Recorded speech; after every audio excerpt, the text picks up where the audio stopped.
Hello, I'm in a 2014 Jeep Grand Cherokee, and today I'm going to show you how to open the hood.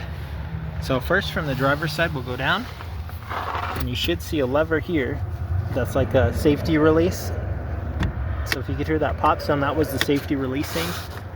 And then behind here, you should see some cables. That's what runs to the front. So if this cable you saw wasn't attached at all, or is really loose, you need to address that.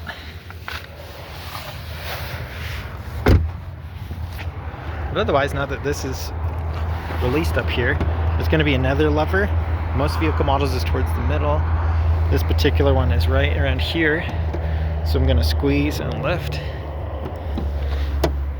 It's got these little hydraulic lifts to keep it up, if yours is working right. But this is where it was hooked. And this is the mechanism it was hooked on. And that's where I was pinching. You can see. And say if your hood's a little out of alignment or any of this is bent, that might cause issues.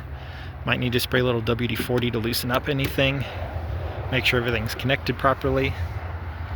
But otherwise, I hope this was helpful and hope you have a wonderful day.